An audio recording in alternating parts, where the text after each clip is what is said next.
లక్ష్యమును జీవమును ఆధారము నీ వాక్యము నా త్రోవకు.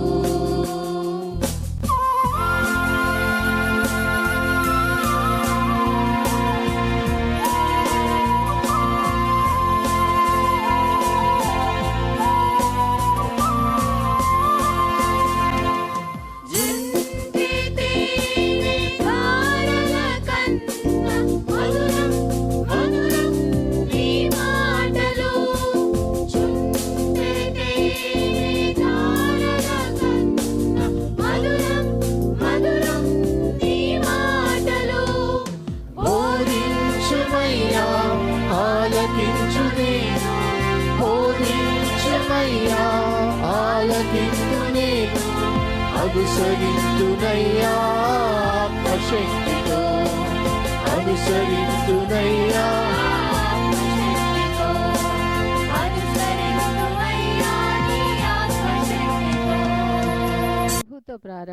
ప్రభుతో ప్రారంభం అనే ఆధ్యాత్మిక అనుదిన ప్రార్థనా కార్యక్రమానికి ప్రేమతో మిమ్మల్ని ఆహ్వానిస్తూ ఉన్నాం.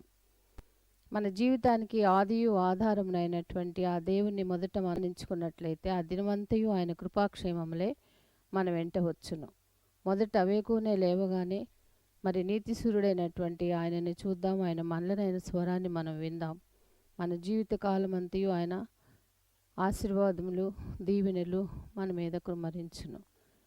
యెషయి 65:24 మనం చూసినట్లయితే వారికి ఈలాగున జరుగును, వారు వేడుకొనుక మునుపు నేను ఉత్తరమిచ్చెదను, వారి మనవి చేయుచుండగా నేను ఆలకించెదను.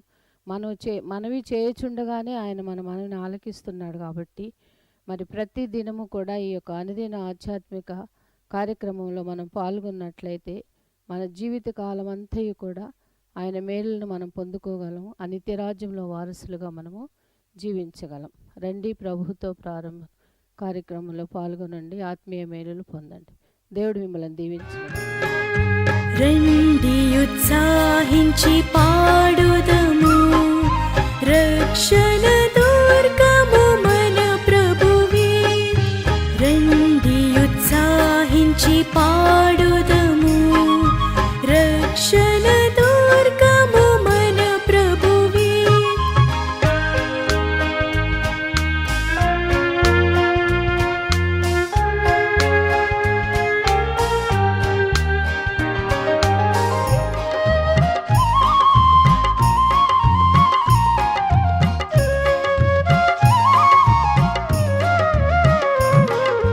రండి కృతజ్ఞత స్తోత్రముతో రారాజు సన్నిధికి కుదము, సత్ప్రభు నామము కీర్తనలన్ సంతోషగానము చేయుదము.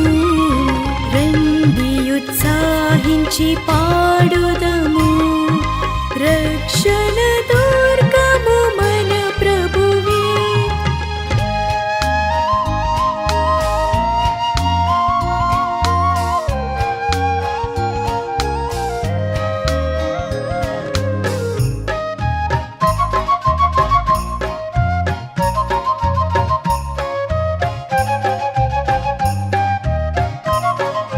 మన ప్రభువే మహదేవుండు, ఘనమాహాత్మ్యము గల రాజు. భూమ్యాగాధపు లోయలను భూధర శిఖరములాయనవే. రండి ఉత్సాహించి పాడుదము, రక్షణ దుర్గము మన ప్రభువే. క్రీస్తునందు ప్రియమైన దేవుని సంగమా, మరొక నూతన దినమును దేవుడు మనకు అనుగ్రహించాడు. ప్రభుతో ప్రారంభం, అనుదిన ధ్యానం, ఆత్మకు క్షేమం. నిజంగా మన హృదయాలకు క్షేమము కలిగినట్లుగా, మన అంతరంగములో ప్రశాంతత కలిగినట్లుగా దేవుడు తన మాటల చేత మనకు సేద తీరుస్తున్నాడు.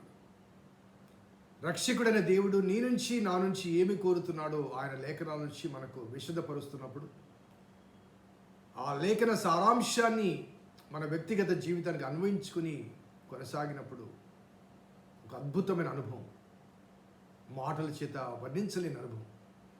ఎందుకంటే ఆయన మార్గములో మనం కొనసాగుతున్నాం కాబట్టి.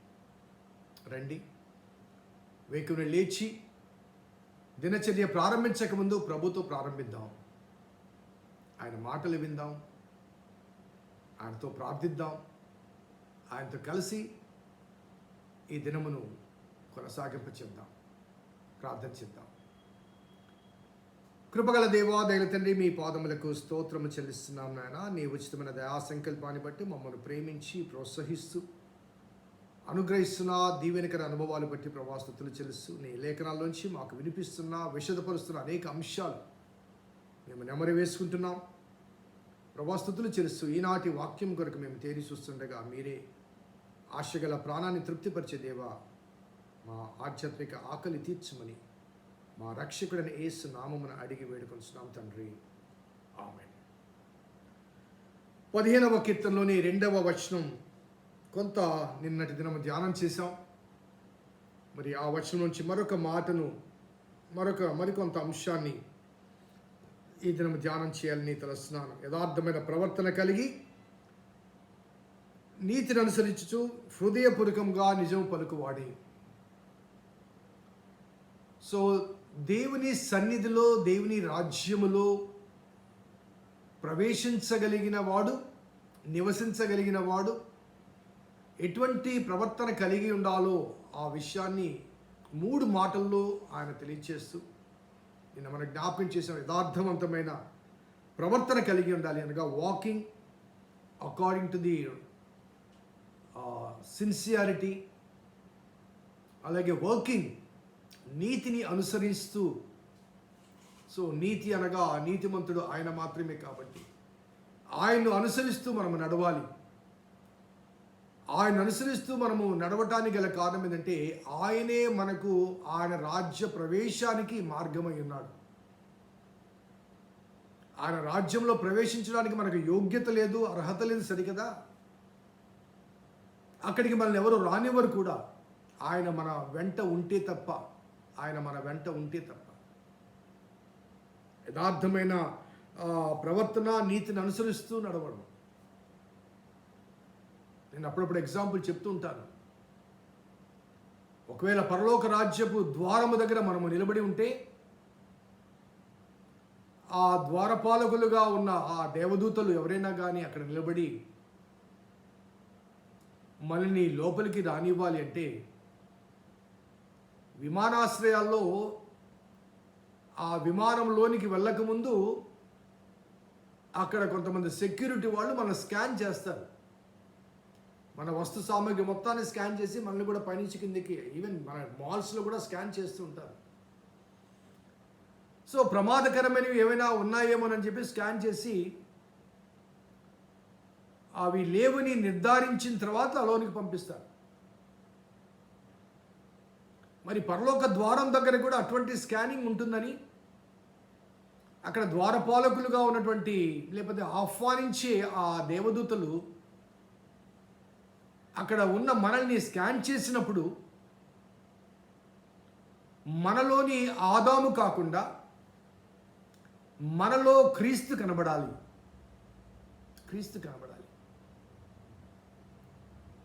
ఈ లోకంలో జన్మించడానికి ఆదామును బట్టి మనం జన్మించాము, కానీ 2వ ఆదామైన క్రీస్తుని బట్టి ఆ లోకంలో మనము తిరిగి జన్మించాలి. కాబట్టి అక్కడ నిలబడేటువంటి వారు మనం స్కాన్ చేసినప్పుడు మనలో క్రీస్తు కనబడాలి. 451వ కీర్తన సర్వచిత్తము నీదనే అనే ఆ కీర్తన కిన్సింగర్ గారు రాశారు. ఆయన అంటాడు, అందరూ నాలో క్రీస్తుని చూడాలి. సో నీ చుట్టూ ఉండే ప్రపంచం నీలో క్రీస్తుని చూస్తే నీవు ఆయన రాజ్యంలో ప్రవేశించినప్పుడు ఆ నీలోని క్రీస్తు ఆయన రాజ్యంలోకి నడిపిస్తాడు. So our entrance depends upon who is in us, మనలో ఎవరున్నారు. సో నీతిని అనుసరిస్తూ అనే మాటకు నేను ఈ మాట చెప్పాల్సి, నీతిని అనుసరిస్తే నీతిమంతుడు ఆయన కాబట్టి. సో ఆయన చేయి పట్టుకొని ఆయన రాజ్యంలో ప్రవేశించాలి అంటే, ఆ పరిశుద్ధ స్థలం మీద మనం నివసించాలి అంటే, ఆయన చేయి పట్టుకోవాలంటే ఆయన చేత మనం పవిత్రీకరించబడాలి. ఆయన చేత మనం నీతిమంతులుగా తీర్చబడాలి. నిన్న చదివాం రోమీలకు రాసిన ఆ పత్రిక 4వ అధ్యాయంలోను, అదే రీతిగా 5వ అధ్యాయంలో 2 మాటలు మరలా అవి నేను జ్ఞాపకం చేస్తాను. నిన్న సమయం తక్కువగా ఉంది కాబట్టి ముగించాల్సి వచ్చింది. రోమీలకు రాసిన పత్రిక 4వ అధ్యాయం చివరి మాటలో, మన అపరాధం నిమిత్తం అప్పగించబడి మనము నీతిమంతులుగా తీర్చబట్టకై లేపబడినట్టు 5వ వచనంలో, కాబట్టి విశ్వాస మూలమున మనము నీతిమంతులుగా తీర్చబడి, విశ్వాస మూలముగా మనము నీతిమంతులుగా తీర్చబడి మన ప్రభువైన యేసుక్రీస్తు ద్వారా దేవునితో సమాధానం కలిగి ఉందాము. 9వ వచనం చూడండి, కాబట్టి ఆయన రక్తము వలన ఇప్పుడు నీతిమంతులముగా తీర్చబడి మరింత నిశ్చయముగా ఆయన ద్వారా ఉగ్రత నుంచి రక్షించబడుదుము. ఆయన రక్తము ద్వారా ఇప్పుడు నీతిమంతులుగా తీర్చబడి. సో నీతిని అనుసరించి అంటే నీతిమంతుని అనుసరించాలంటే మనము నీతిమంతులము కావాలి. మనము నీతిమంతులు ఒక్కడు లేడు కాబట్టి ఆ నీతిమంతుడే మనల్ని నీతిమంతులుగా చేయాలి. ఆ నీతిమంతుడే మనల్ని నీతిమంతులుగా చేస్తాడు. ఒకసారి యోహాను పత్రిక మొదటి పత్రిక చూద్దాం. యోహాను రాసిన మొదటి పత్రిక 3వ అధ్యాయం 7-10 వచనాలు.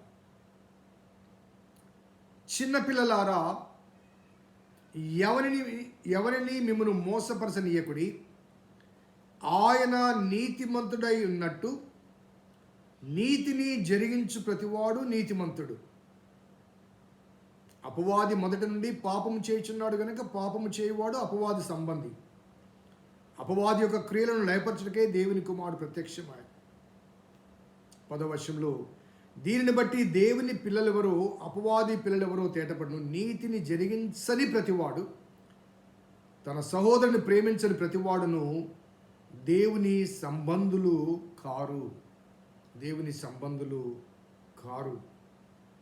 ఆ తర్వాత 11-12లో కూడా మనం ఒకరినొకడు ప్రేమించవలన్నది మొదటి నుంచి మీరు విన్న వర్తమానమే. మనము కయ్యూను వంటి వారమై ఉండరాదు. వాడు దుష్టుని సంబంధి అయి తన సహోదరుని చంపెను. వాడు అతను ఎందుకు చంపెను? తన క్రియలు చెడ్డవీను, తన సహోదరుని క్రియలు నీతి గలవీయునై ఉండెను గనకనే కదా.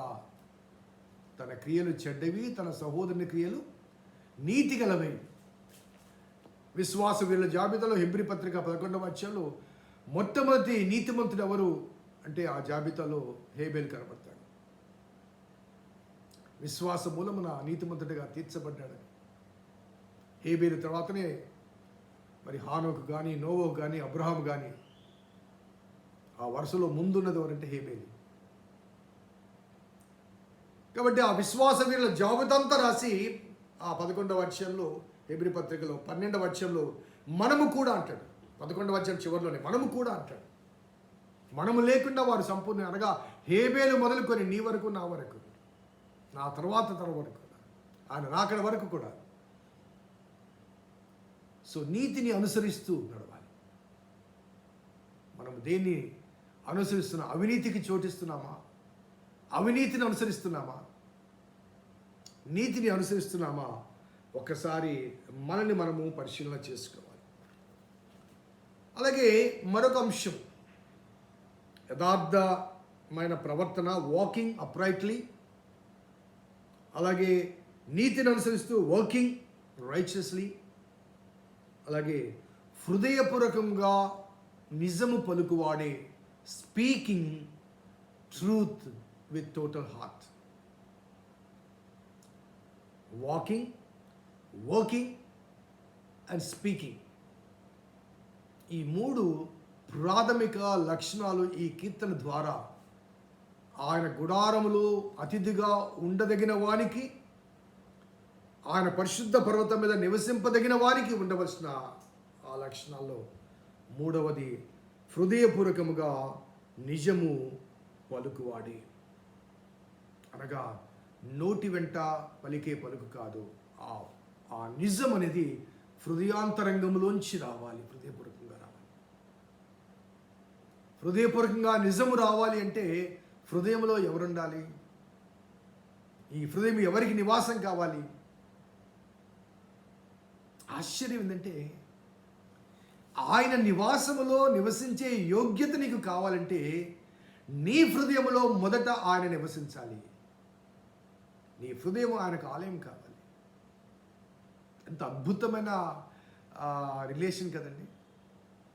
ఆయన ప్రపంచంలో నువ్వు ప్రవేశించాలంటే నీ ప్రపంచంలోనికి ఆయన రావాలి. ఆయనతో కలిసి నువ్వు నివసించాలంటే నీతో కలిసి ఆయన నివసించాలి.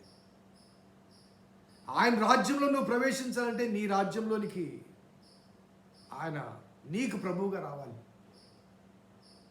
నీ హృదయంలోనికి రావాలి. అప్పుడు హృదయపూర్వకముగా నిజము పలుకుతావు. ఎందుకంటే సత్యం ఆయన, సత్యము నీ హృదయంలో ఉంటాడు. అబద్ధమునకు అవకాశం ఉండదు. ఎందుకంటే అబద్ధము పలుకువాడు అపవాది. ఇందాక యోహాను పత్రికలు చూపించాను కదండి.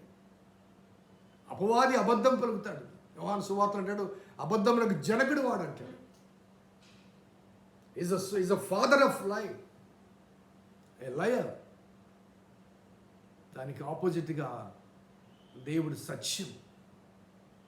ఆ సత్యము నీలో నివసిస్తే, నీ హృదయంలో నివసిస్తే, నీ హృదయంలోంచి నిజము బయటికి వస్తుంది. నీ హృదయంలోంచి నిజము బయటికి వస్తుంది. మత్తయి సువార్త 12వ అధ్యాయం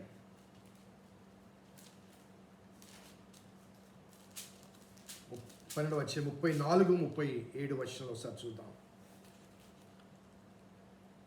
సర్ప సంతానమా, మీరు చెడ్డవారై ఉండి ఎలాగూ మంచి మాటలు పలుకుదురు? హృదయమందు నిండి ఉన్న దాన్ని బట్టి నోరు మాట్లాడును కదా. అనగా హృదయపూర్వకంగా నిజము పలకాలంటే హృదయములో సత్యం ఉండాలి. ఆ సత్యము యేసయ్య. కానీ మీరు అపవాది సంబంధులు గనుక, సర్ప సంతానము గనుక, మీరు చెడ్డవారు గనుక హృదయంలో నిండి ఉన్న దాన్ని బట్టి దాని నోరు మాట్లాడుతుంది. సజ్జనుడు తన మంచి ధననిధిలోంచి సద్విషయములు తెచ్చును, దుర్జనుడు తన చెడ్డ ధననిధిలోంచి దుర్విషయములు తెచ్చును. నేను మీతో చెప్పినది ఏమనగా, మనుషులు పలుకు వ్యర్థమైన ప్రతి మాటను గూర్చి విమర్శన దినమున లెక్క చెప్పవలసి ఉండును. నీ మాటను బట్టి నీతిమంతుడవని తీర్పు నొందుదువు. నీ మాటలను బట్టి నీతిమంతుడవని తీర్పు పొందుదువు. అనగా నీతిమంతుడైన దేవుడు నీలో ఉంటే ఆయన సత్యము గనక నీవు మాట్లాడే ప్రతి మాట కూడా సత్యమవుతుంది. అది హృదయపూర్వకంగా మాట్లాడే మాట అవుతుంది. కాబట్టి నీ మాటను బట్టి నీవు నీతిమంతుడిగా తీర్పొందదు. నీ మాటలు బట్టి అపరాధిగా తీర్చబడదు. యథార్థమైన ప్రవర్తన కలిగి నీతిని అనుసరించు హృదయపూర్వకంగా నిజం ఒక్క వచనముగా భావిస్తున్నాం. కానీ ఈ ఒక్క వచనంలో ఎంత లోతైన భావాలు ఉన్నాయండి. The qualifying elements to receive the reception by God into his kingdom. The qualifying elements. The qualifying elements to stay, to abide, to remain in his kingdom. యథార్థమైన ప్రవర్తన, నీతిని అనుసరించి నడత, హృదయపూర్వకంగా నిజము పలికే ఆ భావన. అందుకే మొదటి కీర్తనలో దుష్టుల ఆలోచన చొప్పున నడవక, పాపుల మార్గం నిలవక అనే ఆ కీర్తన కొనసాగింపులో దుష్టుల మార్గము నాశనం నడుపుతుంది అంటాడు. దుష్టుల మార్గము నాశనం నడుపుతుంది, నీతిమంతుల మార్గము యెహోవాకి తెలుసు. సో నీతిమంతుల మార్గము ఆయనకు, ఎందుకంటే అక్కడికి వెళ్ళిన వారు ఎవరు లేరు. అక్కడికి వెళ్ళి తిరిగి వచ్చి ఆ ప్రదేశం ఇలా ఉందని చెప్పిన వారు ఎవరు లేరు. ప్రకటన గ్రంథంలో ప్రత్యక్షీకరణ సాహిత్యంలో ఆ యోహాను భక్తుడికి ఆ ప్రత్యక్షత కలిగినప్పుడు చెప్పిన విషయాలు తప్ప అక్కడికి వెళ్ళి వచ్చిన వారు ఎవరు లేరు. కాబట్టి ఆ ప్రదేశం కానీ ఆ దేశంలో ఉండే స్థితిగతులు కానీ ఆయనకు మాత్రమే తెలుసు. కాబట్టి దుష్టుల మార్గం నాశనానికి వెళ్తుంది, కానీ నీతిమంతుల మార్గం యెహోవాకు తెలుసు.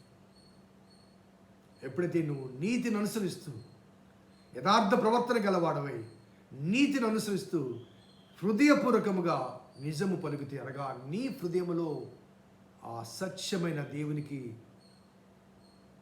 అవకాశం ఇస్తే ఆయన రాజ్యములో నీకు అవకాశం ఇస్తాడు. మొదట నీవు నీ హృదయంలోనికి ఆయన స్వాగతిస్తే ఆ తదుపరి ఆయన రాజ్యంలోనికి నేను స్వాగతిస్తాను. నా చిన్ని హృదయం, ఆయన రాజ్యం విశాలమైన రాజ్యం. ఈ హృదయానికి ఆయుష్ తక్కువ, కానీ ఆయన రాజ్యానికి ఆయుష్ అనే కొలమానమే లేదు. అటువంటి శ్రేష్టమైన దేశంలో నివసించాలంటే ఈ లోకంలో ఉన్న కాలంలో నీ హృదయంలో ఆయన నివసించాలి. ప్రార్థన చేద్దాం. కృపగల దేవా, దయల తండ్రి, మీ పాదములకు స్తోత్రము చెల్లిస్తున్నాము నాయన. 2వ వచన ఆధారంగా 15వ కీర్తనలో మరి నీ సన్నిధిలో నివసించగలిగిన యోగ్యతల గురించి మేము ధ్యానం చేశాం. Thank you lord. Thank you ప్రభువా. మా జీవితాన్ని సరిచేసుకోవడానికి, సరిపోల్చుకోవడానికి, సవరించుకోవడానికి మీరు ఇచ్చే హెచ్చరికలు పెడచెవిన పెట్టక, వాటి వాస్తవికత మధ్య మా జీవితాన్ని ఒకసారి ఆ దర్పణంలో చూచుకొని మార్పు చెందించబట్టకు మీ కృపదైత్యం వేడుకుంటున్నాం. మా రక్షకుడైన యేసు నామమున అడిగి వేడుకుంటున్నాం తండ్రి. ఆమేన్. తండ్రి, కుమార పరిశుద్ధాత్మ త్రియేక దేవుని దీవెన ఈ వాక్యం విన్న బిడ్డలకు, వాక్యాభిలాషులకు సదా తోడేయును గాక. ఆమేన్. God bless you. దేవుని దీవించు.